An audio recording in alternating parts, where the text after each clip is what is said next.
Enquanto você acha Gênesis 1 e 27, é fácil de achar, mas mesmo assim eu vou aproveitar e fazer uma oração. Obrigado, Pai, por estar aqui conosco. Obrigado, Senhor, porque é em torno do Senhor que nós estamos reunidos. Pedimos a Tua bênção, pedimos que o Senhor abra o nosso entendimento e crave essas verdades no nosso espírito, Senhor, porque ali haverá fruto.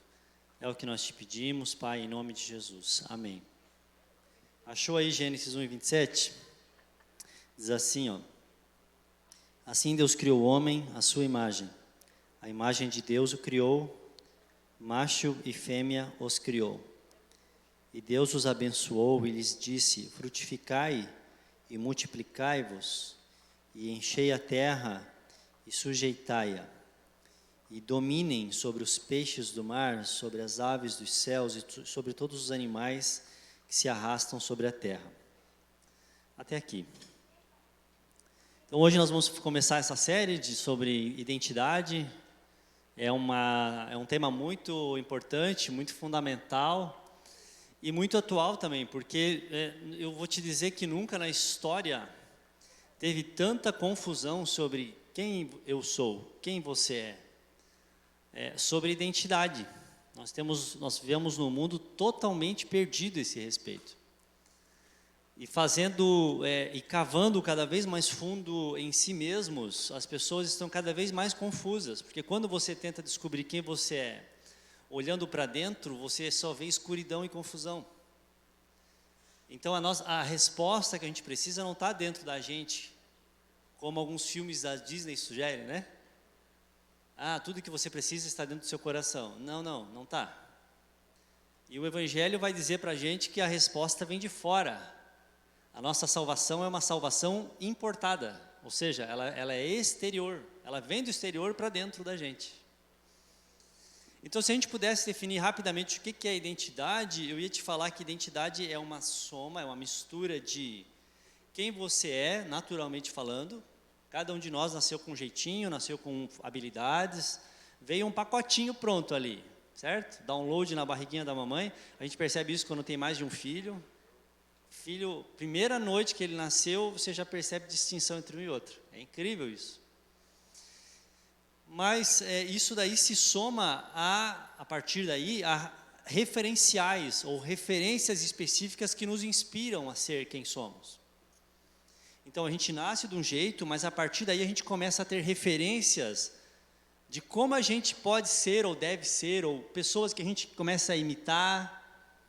Não é verdade? Eu tenho um filho de 1 ano e meio, ele está aprendendo a falar português, né? Uma baita de uma missão para uma criança de 1 ano e meio, não é verdade? Mas por que ele está aprendendo? Porque ele está imitando a gente, nós somos as referências de língua portuguesa dele. Então a gente nasce do nosso jeito, a gente está cercado de referências nos mais diversos temas, e essas referências, essa soma de quem nós somos, mais as referências que temos, eles vão formando uma cultura pessoal, que é o jeito que eu falo, que é o jeito que eu respondo, que é o jeito como eu me comporto quando eu sou ofendido, quando eu sou agradado, certo? Ou seja, é o meu comportamento, é a minha cultura pessoal. E a soma dessas três coisas, como se fosse um vagão, né, de trem, então a soma disso, de quem eu sou, de quem são as minhas referências, vai puxando o próximo vagão, que é o meu comportamento. E o resultado disso é que a gente descobre que tem uma missão na vida, um propósito na vida. Quando a gente realiza esse propósito, quando realiza essa missão, a gente se sente plenamente a gente. Em outras palavras, a gente sente que a gente se realiza enquanto pessoa, quando serve, quando executa alguma coisa que tem sentido. Então, basicamente, a nossa identidade tem essas características, de maneira bem simples mesmo, bem sintetizada aqui. Qual que é o problema, então, do ser humano? O problema do ser humano, e é um problema que os animais não têm, está entendendo? Porque os animais, eles não têm essas referências que fazem eles se enxergarem e fazer perguntas complexas sobre eles mesmos, certo? Um gato, um cachorro não vai olhar e falar, mas quem sou eu? Quem eu deveria ser? Que espécie de gato eu deveria ser? Será que a minha vida de gato terá sentido? será que a minha vida de Chihuahua terá algum significado na existência da humanidade? Entendeu? Por quê? Porque eles estão eles nascem com o jeitinho deles, é verdade, mas a partir daí, o que move a locomotiva, o que move o trenzinho é o instinto, cara. É o instinto animal. Você não vai precisar falar, olha, cachorrinho, quando você for fazer xixi no pó, você tem que levantar a perna, sabe? Isso já veio já, é o instinto, e é aquilo ali que move ele. Então, essa crise de quem sou eu, qual é o sentido da minha vida, que legado que eu vou deixar, isso é tipicamente nosso, está entendendo? Isso é nosso. Por isso que esse culto não é para animais, esse culto é para seres humanos. O problema é que teve a queda, e a Bíblia vai falar disso daí. E aí, se você não entender o que foi a queda da humanidade, o que foi o pecado, e como o pecado entrou e o que o pecado causou, você vai estar totalmente inocente nesse jogo. E você vai ser confundido cada vez mais. Então, a primeira coisa que a gente precisa olhar para a gente, e hoje eu vou falar de coisas mais gerais, tá?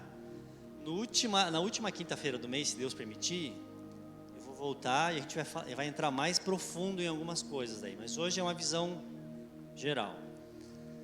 A primeira coisa que a gente precisa, que você pode escrever no seu RG, você recebeu ao entrar naquela porta, é que você é um pecador.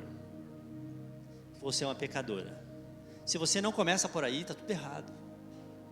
Se você não assume isso daí, eu sou um pecador, eu sou alguém quebrado, você nunca vai achar o caminho certo.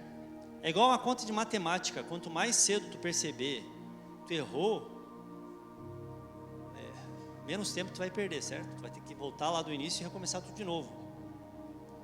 Então, para a gente, e o C.S. Lewis fala isso, para a gente progredir, a gente tem que regredir, né? Tem que voltar para o início de tudo, resetar e começar lá do Gênesis. É o que a gente está começando a fazer aqui hoje à noite. Então, a gente pecou, e com a queda da humanidade, eu escrevi algumas coisas aqui básicas, só para não tomar muito tempo, né? A verdade é que a gente ficou totalmente desregulado. Quem a gente lá que nascendo da barriguinha da mamãe, já nasce desregulado. A gente já nasce com tendências pecaminosas. O que são tendências pecaminosas?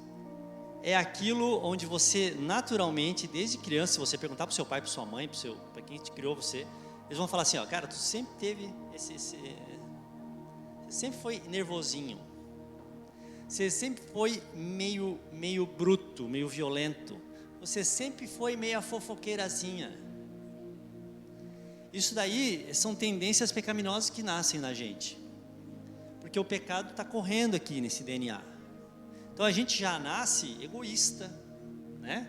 Quem convive com uma bebê sabe disso. Bebê, enquanto ele só está bem se o centro do mundo for ele. Gente, isso é gente. Por isso que quando a gente vê alguém muito egoísta, a gente fala, mas é um bebezão mesmo.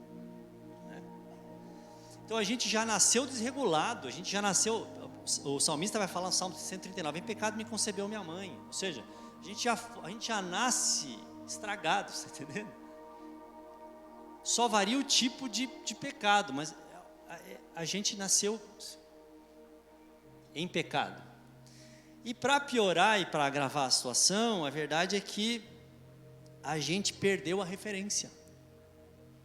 Porque a gente foi criado à imagem de Deus. Então agora, para a gente descobrir quem a gente tem que olhar para essa referência e imitá-la. Só que a gente perdeu a referência de vista. Então, se eu te mandar desenhar num papel agora, pegar do nada e falar assim, cara, me desenha uma nota de 100 ienes, que é a nota lá do Japão. Vai, desenha. Cara, eu não sei nem por onde vou começar, porque eu nunca vi essa nota. Não tem como eu imitar aquilo que eu não conheço. E essa é a missão do pecador. Ele nasce estragado, ou seja, com a ponta do lápis quebrada, e ele tem que reproduzir quem ele perdeu de vista, quem ele nunca conheceu. Então ele perdeu a referência, que é Cristo, que é Deus. Como nós lemos aqui, fomos criados à imagem dele. Tá, mas então como é que vamos refletir essa imagem se não estamos mais vendo ela porque o pecado nos afastou de Deus? Impossível. E aí isso daí vai desaguar toda essa confusão no nosso comportamento, na nossa cultura pessoal. Então, como eu não tenho referência certa, eu vou eleger as referências possíveis que eu acho que são legais. E aí eu começo a dar mais valor para quem não deveria ter todo esse peso. Eu começo a imitar os maus exemplos, eu começo a imitar quem eu acho que é mais doido, mais louco, mais descolado, mais sensual, mais popular. E eu começo a entrar nessa vibe. Eu vou imitando quem vai me aparecendo,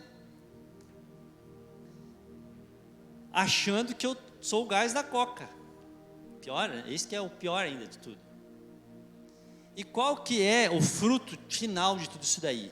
É que a gente está vivendo cada vez mais intensamente, cada vez sendo quem a gente quer,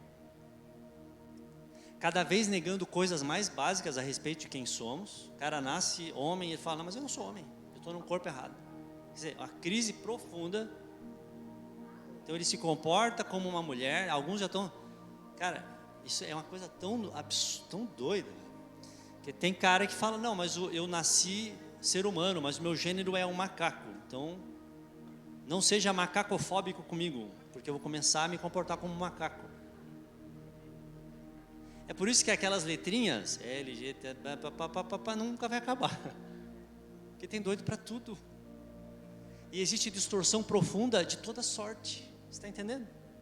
A questão é que sempre o comportamento estranho e antinatural sempre foi visto com estranheza. Então sempre houve prostituição, por exemplo. Você vê lá em Gênesis já havia prostituição, mas nunca houve tanto orgulho por ser prostituta e prostituto como existe hoje.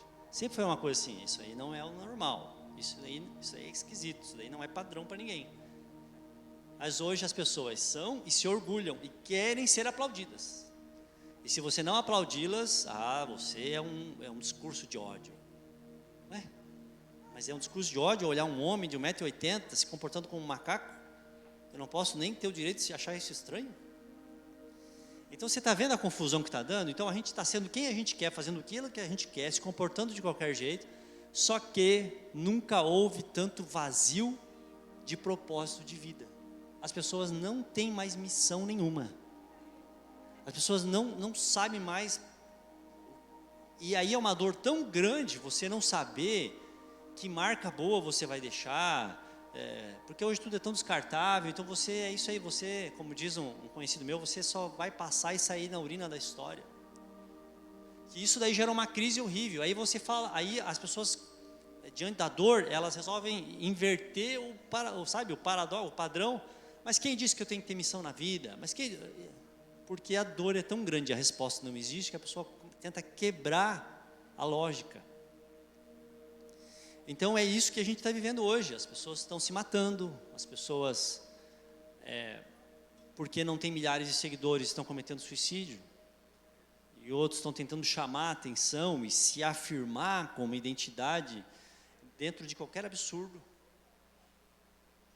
Porque a gente está perdido, totalmente perdido, são pecadores. E aí tem duas posturas, é a postura pessimista, cética, amargurada, de cara, minha vida realmente está passando, não tem sentido, eu não me acho. E tem a outra postura que é, cara, já que eu não consigo me achar mesmo, então eu vou chutar o pau da barraca e vou tentar só ter o máximo de prazer possível, e se eu tiver que me prostituir, eu vou tentar me prostituir.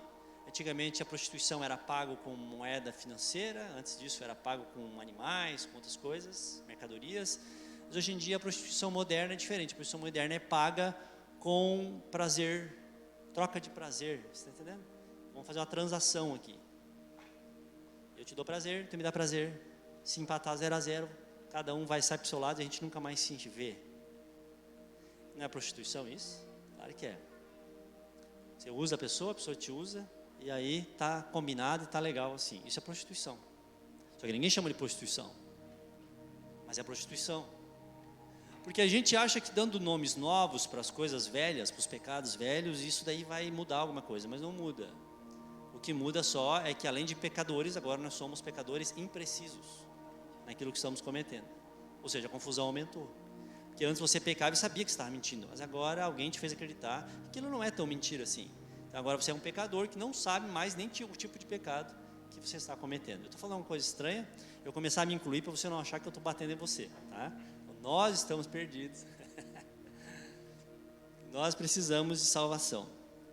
E aí, C.S. Lewis fala uma frase muito interessante. Ele diz assim, ó, se você não é o maior pecador que você conhece, você precisa se conhecer melhor. Se você não é o maior pecador que você conhece, você precisa se conhecer melhor. Então, começa por aí, cara, eu sou pecador. Eu estou totalmente perdido. Eu nasci em pecado, eu estou sem referência, o meu comportamento ou cultura pessoal é totalmente equivocada, e eu, por isso, não tenho missão nem propósito de vida, eu estou perdido. Só que isso humilha o nosso ego, você está entendendo? É por isso que no século XX, gente, agora que acabou no ano de 1999, foi o século onde teve mais martírio de cristãos na história. A gente acha que foi lá em Roma, nas arenas com os leões antigamente, não sei o que tal. Não foi. Foi agora. Por quê? Porque cada vez que o mundo se sente com mais orgulho, mais o discurso dos cristãos de que nós somos pecadores, falidos, quebrados, sem referência, com comportamento equivocado, sem propósito de vida, longe de Deus, mais isso desperta ódio em quem ouve, porque bate no orgulho. Está entendendo? O evangelho humilha. Então, existe um lugar onde a gente consegue ter resposta de quem nós somos. E esse lugar é um lugar espiritual, que foi um lugar histórico, mas hoje é um lugar conceitual, que é aos pés da cruz do nosso Senhor Jesus. Quando você e eu, nós vamos humilhados diante de Deus e nos colocamos em reflexão diante da cruz de Cristo e olhamos para aquele que foi crucificado ali pelos romanos, torturado, dilacerado, deformado, quebrado. Quando a gente se coloca ali, a gente começa a descobrir quem somos. Fora dali você pode cavucar, você pode ler todas as filosofias, você pode pesquisar, você nunca vai descobrir de fato quem você é. Completamente. Sempre será parcial, sempre será distorcido, sempre será estranho. Por quê, gente? Por que na cruz de Cristo, ou aos pés da cruz do nosso Senhor, a gente tem a resposta de quem nós somos? Por que só ali a gente descobre quem a gente é? E a resposta é que na cruz de Cristo a gente descobre quem a gente é, porque na cruz de Cristo Deus se descobriu para nós. E quando Deus se descobriu e se revelou na sua máxima expressão quem Ele é, a gente que é a imagem dEle, levou um impacto e descobriu quem a gente é, a imagem dEle. E quem é Cristo? Quem é Deus? Por que Cristo estava ali na cruz, gente? Cristo estava ali na cruz porque Deus é justiça e é amor, certo? Se Deus fosse só amor, Ele ia falar assim para os pecadores: eu sei que vocês erraram, foi mal, mas assim, todo mundo erra uma vez na vida, né? Então a santidade divina em que vocês agrediram ao pecar, deixa quieto, eu vou passar uma pomadinha aqui, fica tudo bem, eu salvo todo mundo e vamos embora. Isso é se Deus fosse só amor. Se Deus fosse só justiça, Ele diria: vocês roubaram uma coisa que vocês não podem pagar, e isso foi um crime do maior grau de abominação. Porque quanto mais inocente é a vítima da agressão, mais grave é o crime, concorda? Então, quem se compara à inocência de Deus, à pureza de Deus, à santidade de Deus? Então o menor pecado contra essa vítima, que agride essa santidade perfeita de Deus, merece a morte sem perdão, sem negociação, sem misericórdia. Então se Deus fosse só justiça, Ele ia dizer para ti e para mim: ok, fim da linha, fulmina, pum, certo?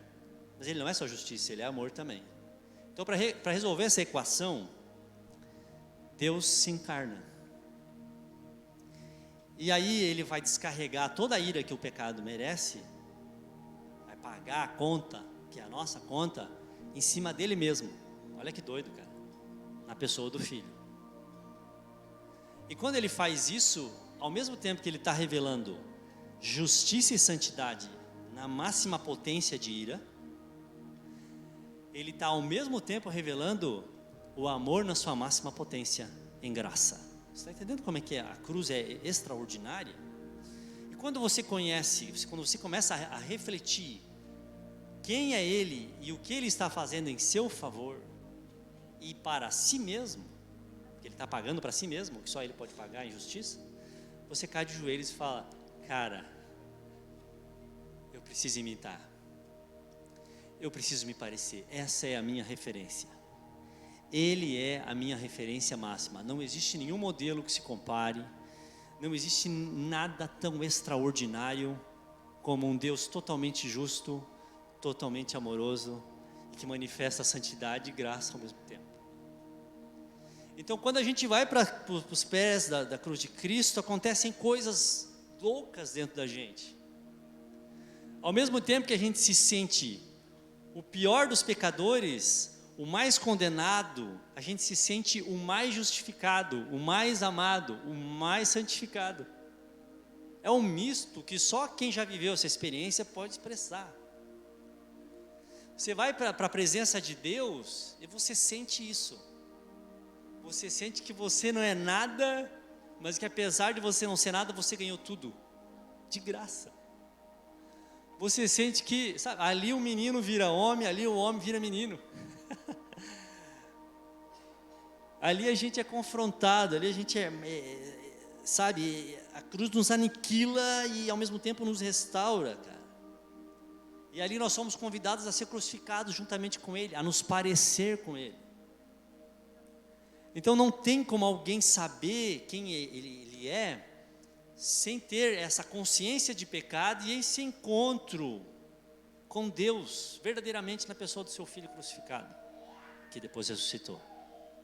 Não tem, porque quando você tem essa consciência verídica, humilhante de que você é pecador, e eu sou pecador, e a gente chega diante dele e vê ele, sabe, tem um versículo que diz: na sua luz vemos a luz. Sabe o que é isso? O escritor disse assim, a mesma coisa que dizia assim, ele disse, em outras palavras: eu creio em Deus como quem vê o sol, não só porque vejo a sua luz, mas porque a sua luz eu vejo todas as outras coisas. Então você vê o sol, você acredita que ele está lá, mas isso não é só um conhecimento teórico, isso ilumina também quem você é. Então quanto mais você começa a conhecer Jesus, qual que é a consequência?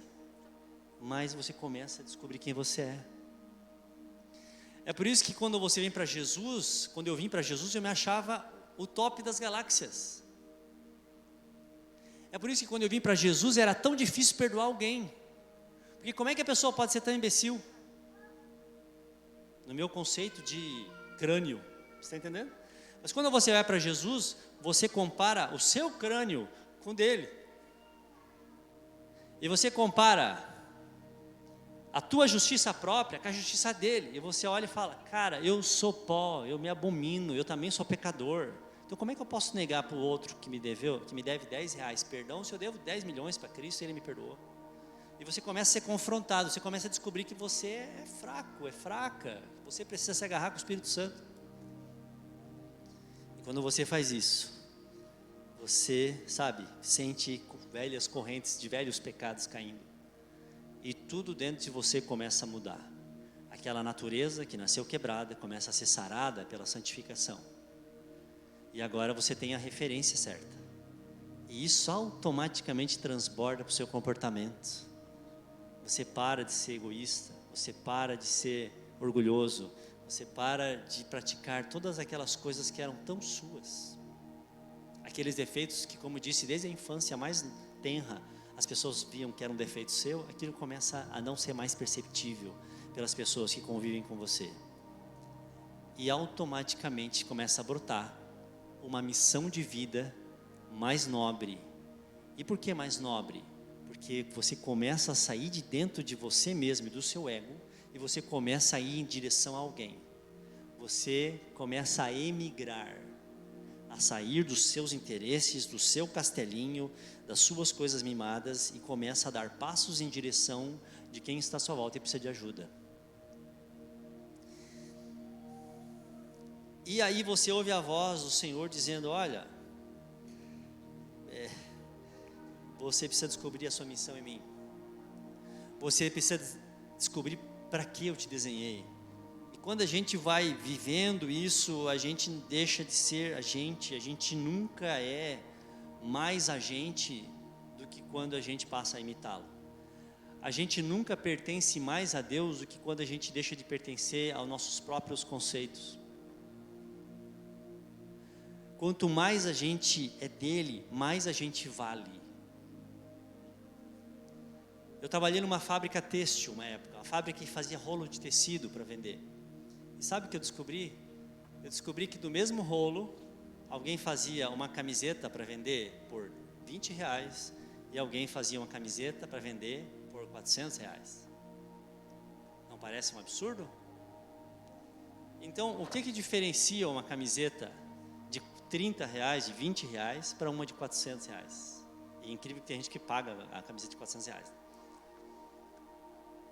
Mas o que diferencia basicamente não é o tecido, não é a fibra, não é o cheiro, não é o brilho, é a etiqueta. Porque a etiqueta prova para as pessoas que aquele tecido passou pelas mãos de alguém especial. Um designer, um estilista, alguém que pensou de maneira inteligente que finalidade daria aquele pedaço de tecido. Então parece que não é nada, mas faz toda a diferença, inclusive no valor daquele tecido. Você não vale, e eu não valho por aquilo que sou, por aquilo que, pela mente que tenho, pelo corpo que tenho, pela atração que consigo despertar nos outros. Graças a Deus por isso, senão eu estava morto. A gente vale porque nós pertencemos a Ele. E porque nós estamos nas mãos dEle. E porque Ele colocou em nós a sua marca. E nos mandou com um propósito desenhado até uma finalidade específica. Você está entendendo o que eu estou falando? Então, a gente cai de joelhos e escuta Jesus falando, sabe o quê? Quando a gente chega aos pés da cruz e se ajoelha, porque a gente pode se afastar também. Mas quanto mais a gente se afasta, mais rebaixado a um reles animal, eu e você seremos. Quanto mais a gente se afastar da cruz, mais a gente vai acabar como um animal.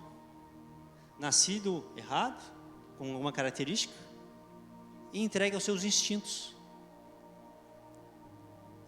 Mas quando você vai e caminha ao encontro de Cristo, você ouve o Espírito Santo dizendo para você: seja bem-vindo, seja bem-vinda à humanidade.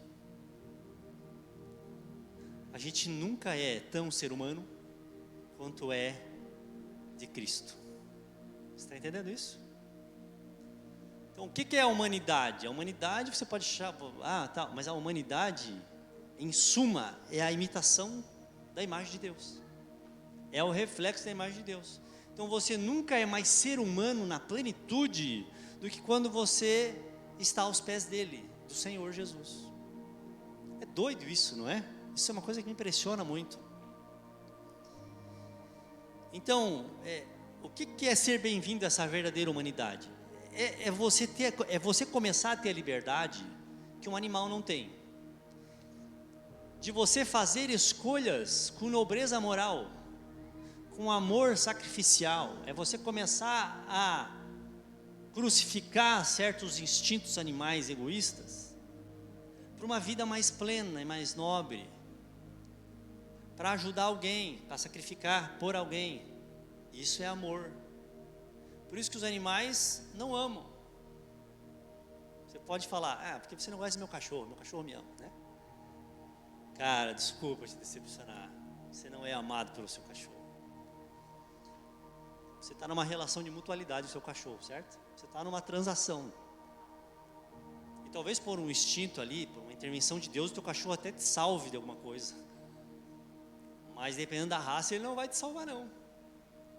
Porque é instinto, você está entendendo? Então, quando a gente começa a caminhar com Deus, vamos acelerar aqui, você começa a ter essas escolhas heróicas. O que é uma atitude heróica? O herói, ele não é o cara que não tem medo. O herói, ele tem medo, mas mesmo com medo, ele resolve se sacrificar pelo bem dos outros. Então você começa aos pés da cruz de Cristo a ter atitudes heróicas. E uma atitude heróica é uma coisa que só um ser humano, na sua plenitude, é capaz de ter quando imita a atitude heróica da referência com R maiúsculo, que é Deus. Porque Deus é o herói, você está entendendo? Deus é aquele que veio se sacrificar pelo bem dos outros. Deus é a essência do heroísmo. Então, você e eu, a gente vai e a gente começa a ter a capacidade de pensar o certo, de fazer o certo. E o poder do Espírito Santo para executar aquilo que está dentro da gente, que a gente sabe que é certo. E a gente olha para a Bíblia e começa a entender, e começa a ver exemplos de caras que fizeram algo fora do normal, algo fora do padrão estabelecido. E você olha e fala, cara, esses caras foram distintos, essas mulheres, esses homens foram especiais. Mas por que especiais? Porque eles não foram comuns. Eles foram extraordinários e extraordinárias porque eles não foram ordinários. Ordinário é aquilo que está na mesma linha sempre. Isso é o ordinário. Mas alguma coisa aconteceu com eles, que eles se encontraram com Deus e eles passaram a ser extraordinários. O nosso chamado é um chamado extraordinário. No mundo cada vez mais manada. Certo? A pessoa falou um negócio, alguém não gostou, alguém cancela, daqui a pouco tem 10 milhões de pessoas cancelando a mesma pessoa. Isso é efeito manada. As pessoas se acham, uau, super emancipadas, maduras. Cara, isso é manada. Isso daí, um boi faz isso, se ele tivesse acesso ali no Face ou no teu Insta. Entendeu? Agora, você olhar alguém e apanhando, você entrar lá no meio para levar soco junto, para tirar a pessoa de lá, isso daí é diferente. Isso daí é algo realmente humano. Então, quando você vê, por exemplo, Abraão chegando lá, se eu não me engano, em Gênesis 19, só para citar alguns exemplos bíblicos, tá? Você precisa ler a Bíblia para me ajudar também, tá? Senão fica difícil começar a citar muitos exemplos bíblicos, você vai ficar na boia. Quando Abraão chega para Ló e fala assim, Ló, nós dois vamos ter que se separar aqui, porque os nossos pastores, os nossos rebanhos estão discutindo, não tem pasto suficiente. Cara, de um lado era Campina Verde, pasto verdinho, do outro lado era só uma montanha de pedra. Sabe o que Abraão faz? Abraão era o mais velho, Ló estava admitido na história. Abraão chega e fala, mas você pode escolher. Isso é antinatural. Você está entendendo? Isso é uma coisa que um pecador olha e fala, você está doido? Porque o Evangelho é essa nobreza louca de Deus. E aí Ló é previsível. O que Ló faz? Não vou pensar duas vezes, eu quero o pasto verdinho. Então você está vendo a distinção entre Ló e Abraão? É que Abraão conhecia Deus. Então Abraão começa a ser fora da normalidade. Abraão começa a ser imprevisível. Sabe o que significa? É que diante da tentação, um pecador vai se comportar de maneira exata, repetitiva, como um animal irracional. Você joga lá um cachorro que não tenha sido adestrado, né? Você joga lá um pedaço de carne, o que você espera que ele faça com aquele pedaço de carne, com aquele osso? Ele vai comer. Você está entendendo? Quando você joga uma escolha para Ló, o que você acha que ele vai fazer? Ele vai escolher o melhor para ele, que o Abraão que se lasque. Então isso é um mundo besta, você está entendendo? Animal, previsível. Não existe nada de novo nisso. Não existe nada de novo em alguém sentir impulso sexual e falar, quer saber, que se lasque, não vou esperar casamento, não vou esperar nada. E vai lá e cai no pecado. Tá, e daí? Você foi mais um. Agora, você quer saber o que é extraordinário? Extraordinário é você sair e você ser feliz e pleno e se divertir, sem precisar de uma gota de álcool. Isso é, opa, peraí, calma aí, para. Esse cara é meio doido. É o que o mundo vai dizer, não é? Não, esse cara não bate bem. Esse cara não é daqui, esse cara é um ET. Não, você não é o ET. Você é o ser humano, o único dali. O resto é tudo animal. Você está entendendo? Eu não estou querendo ofender ninguém, mas você está entendendo qual que é a verdade do Evangelho? Só que as pressões do mundo fazem a gente sentir o quê? Que o errado somos nós, o esquisito. E aí vem todo tipo de adjetivo pejorativo. O esquisito, o viajão, a tapada, a alienada, é você, porque você tem a idade que tem, você é virgem. Porque você não saiu beijando meio mundo. Porque você não mandou o professor, xingou o professor, sabe? Então, você é ali, você é o estranho no ninho. Mas não é verdade. O pecado é estranho no ninho. O ninho foi feito para que a gente seja imagem e semelhança de Deus. O ninho foi feito para pessoas extraordinárias. É uma versão total. E aí qual é a reação das pessoas? É que as pessoas vão perceber, vão farejar isso daí, que você não pertence ali. Você não pertence. Você pode, como eu fiz muitas vezes, cara, eu vou ser o mais doido, eu vou ser o mais bagunceiro, As pessoas ainda em última instância olhavam e falavam assim, mas você tem uma coisa diferente. Você não sei. E aí o que rola quando a pessoa percebe que você é diferente, que você tem o que ela não tem? Rola uma agressão. Rola uma exclusão. Por quê? Porque se você verdadeiramente tem o que as outras pessoas, todas as pessoas não têm, você é especial. E você ser especial, você ser virgem, você se divertir sem ter o patrocínio do álcool na sua mente, isso daí significa uma coisa. Significa que você é especial. E se você é especial, isso significa que todos os outros são medíocres. Então assumir essa possibilidade ofende quem não é especial. E aí qual é o movimento inconsciente? Vamos excluir, vamos arrumar, vamos zoar com essa pessoa, nós vamos escarnecer, nós vamos zombar, nós vamos excluir, nós vamos rotular essa pessoa com alguma coisa negativa. Então você tem que fazer uma escolha, se você vai ser e pagar o preço por ser especial segundo Deus, ou se você vai descer ao nível da manada.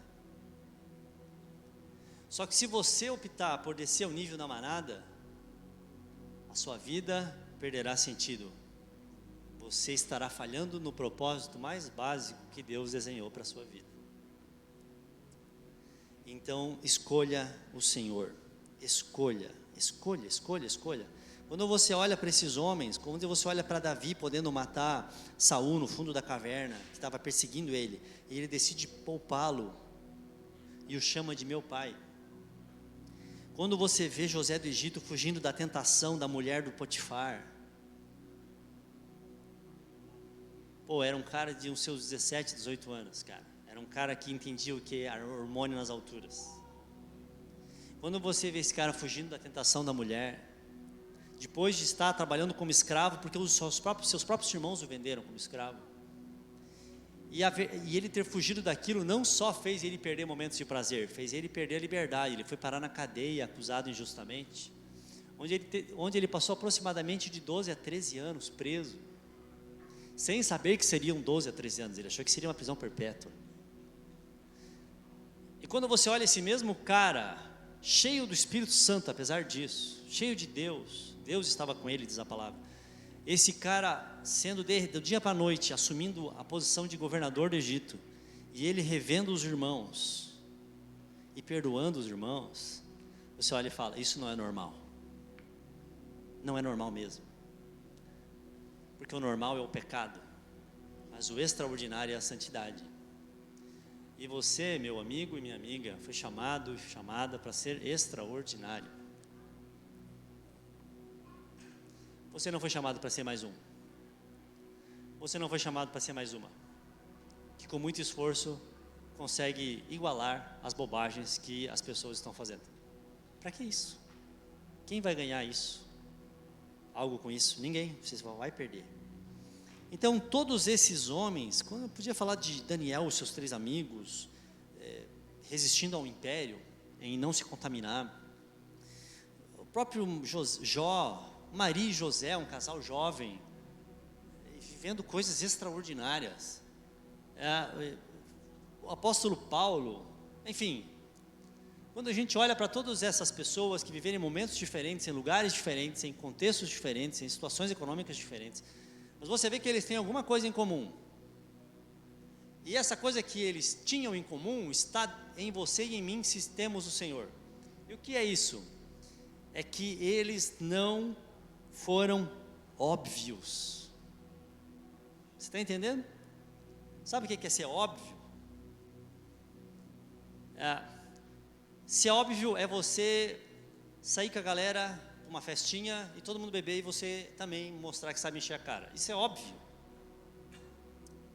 Eu vou te falar uma coisa, eu vou fazer 39 anos na semana que vem. Eu nunca fiquei bêbado. Não que eu me lembre. Não, nunca fiquei mesmo, tá, tô brincando. Nunca fiquei bêbado. Eu tive uma juventude fantástica. Algumas vezes eu acordei no outro dia com dor no rosto e na barriga de tanto rir com os meus amigos que eram cristãos. Tudo era sadio.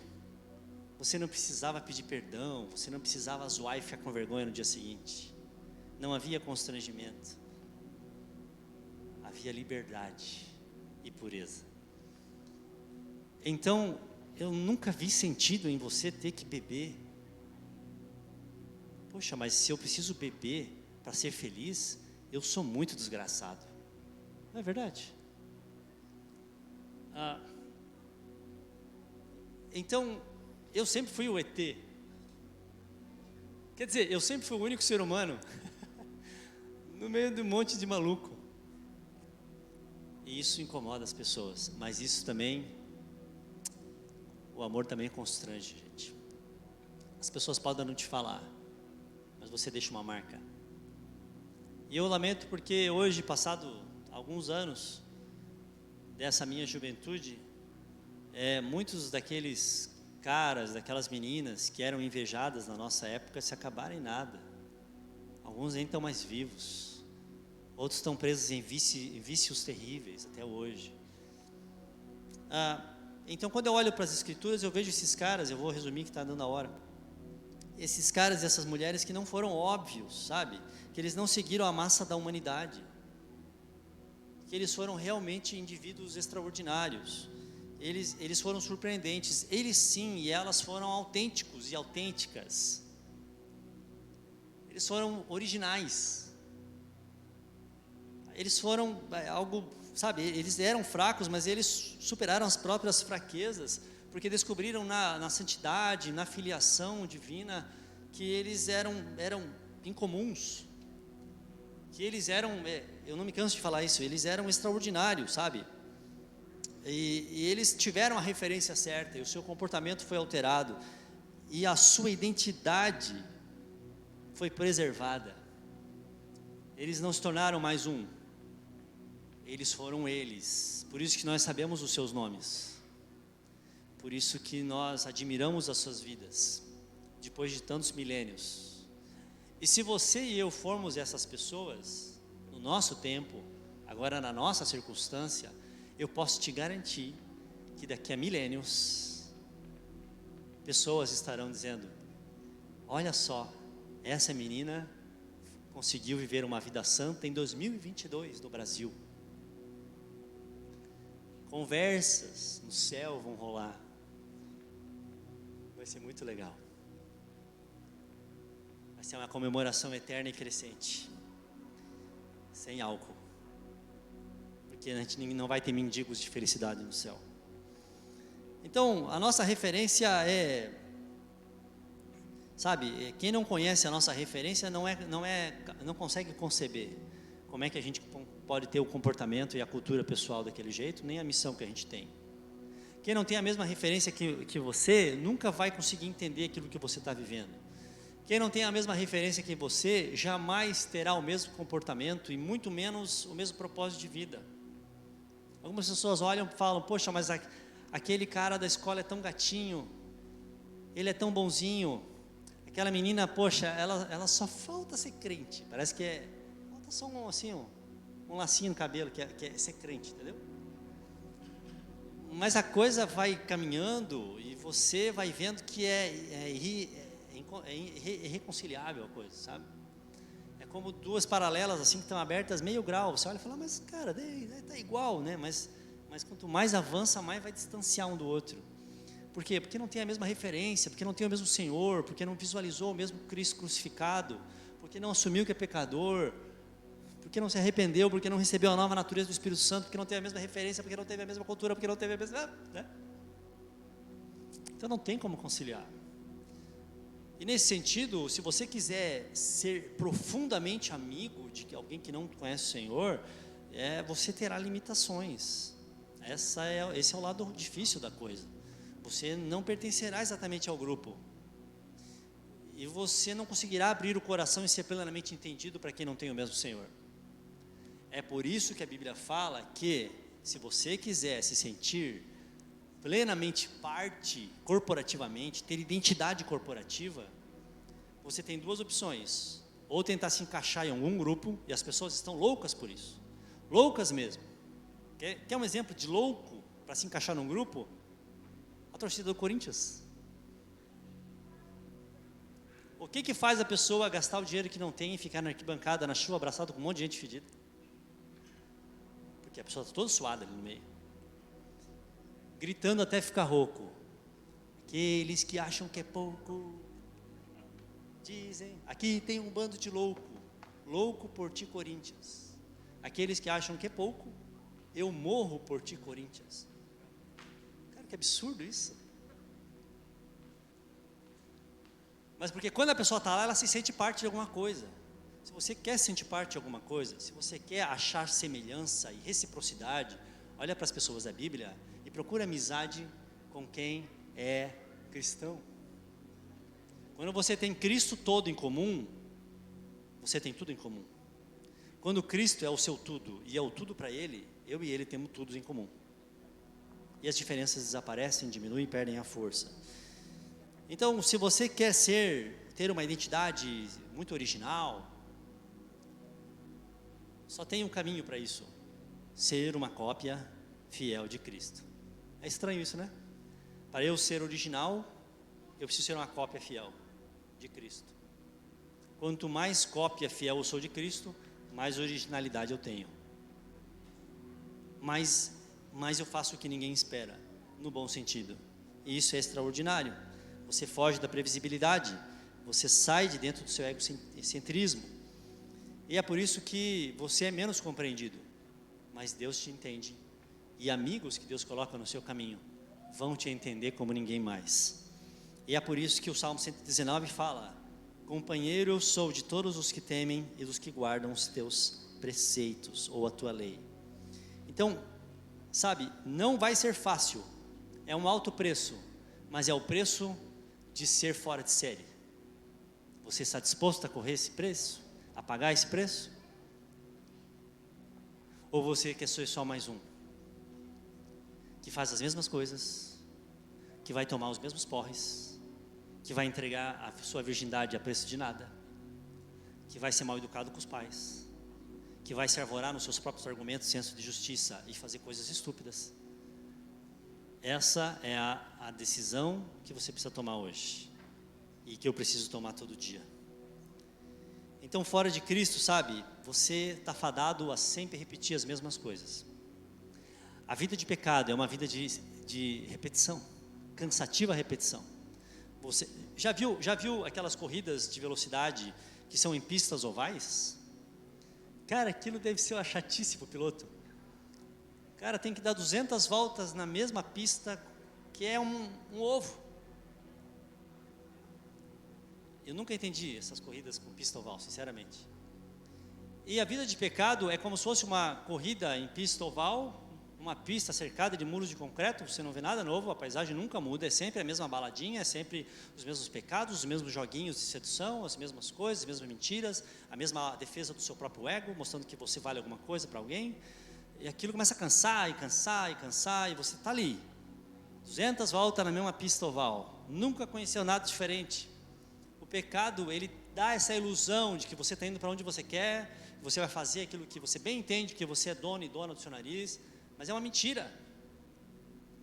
O pecado é você correndo na pista oval, só que é uma pista em espiral descendente que vai acabar lá no inferno. E a única opção de quem está correndo nessa pista do pecado é a velocidade com que você vai acabar no inferno. É a única variável. Se você acelerar mais, você chega mais rápido lá. Se você ir mais na manha, você vai chegar, mas vai demorar um pouco mais, porque você vai fazer isso de maneira suave. É por isso que a pessoa, quando entra num pecado, ela começa a cada vez querer uma dose maior, ela cada vez vai acelerando mais aquilo ali. Ela começa com a pornografia, daqui a pouco ela vai, daqui a pouco ela está afundada. Só que ela está ali. Porque sair dali já não é mais uma opção. Você está entendendo o que eu estou falando? Então, sabe, Deus te criou mais. Deus te criou para ser mais do que isso. Deus não te criou para ser um animal governado pelos seus instintos pecaminosos, variando só a velocidade pelo qual você repetidamente está circulando na vida e indo para o inferno. Deus não te criou para estar dentro desse pasto como uma manada, cercado pelas cercas da vaidade e tendo como pastor o pecado, que como um abutre está esperando o dia da matança. Não, para a liberdade que Cristo nos chamou. Para a liberdade de tudo aquilo que é bom, tudo aquilo que é reto, tudo aquilo que é louvável, tudo aquilo que é honesto, tudo aquilo que é puro, nisso pensai, e isso vivei. Vamos ficar de pé em nome de Jesus. O pecado rouba a identidade, esvazia a pessoa de propósito, à medida que entroniza o seu próprio eu. E o produto disso é uma manada de pecadores, repetindo sempre os mesmos pecados. É por isso que Salomão, o sábio, já disse há milênios, e o cara pôde falar, eu experimentei, eu estudei, tudo que é possível nessa vida, e sabe qual foi a conclusão dele? Cara, é sempre as mesmas coisas. Nós somos hamster, tem as palavras, nós somos hamster correndo no globinho. Não existe nada novo debaixo do céu, Salomão diz.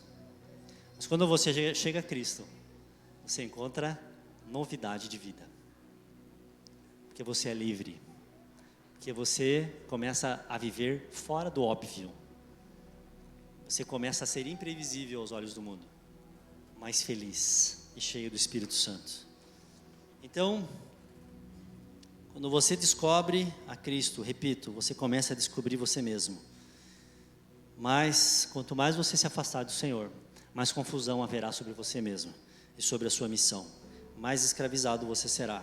Mas como lemos no começo, irmãos, como lemos no começo, Deus nos criou à sua imagem e semelhança, e tem um verbo ali que se destaca, que nós lemos, que é: dominem eles. Nós fomos criados por Deus para que, sendo sua imagem, sejamos capazes de dominar as coisas mais selvagens.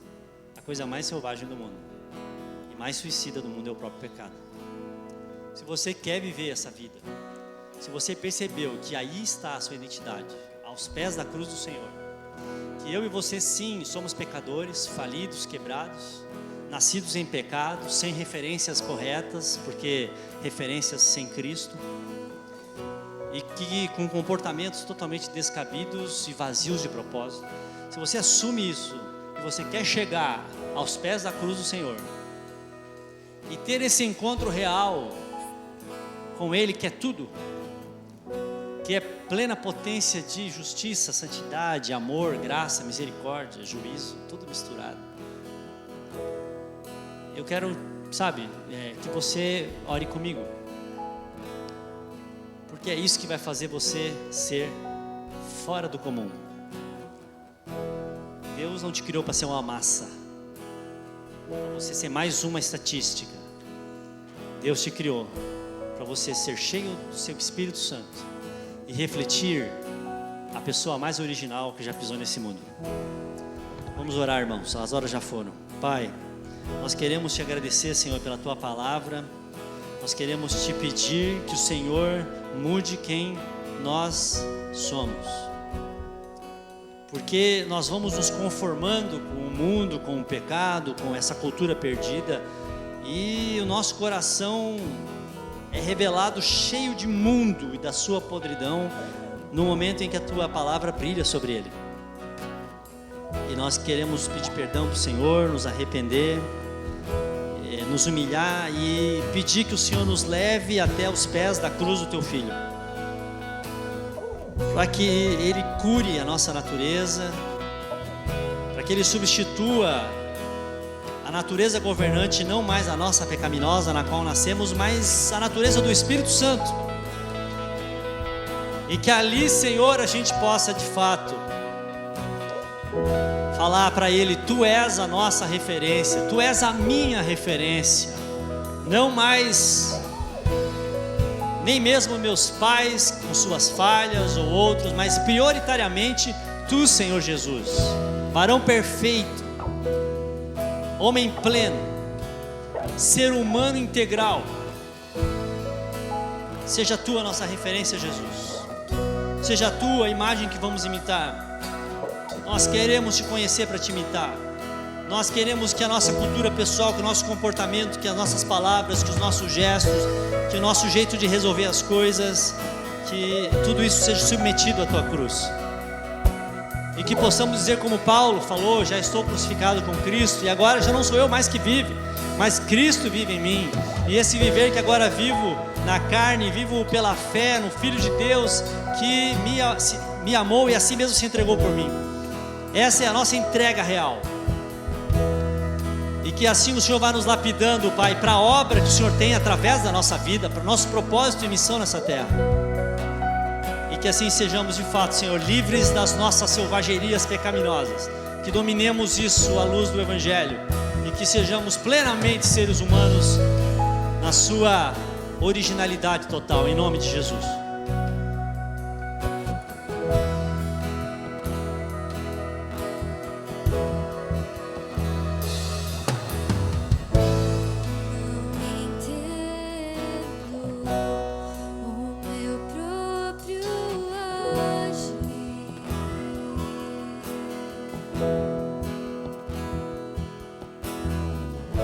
Sinto a graça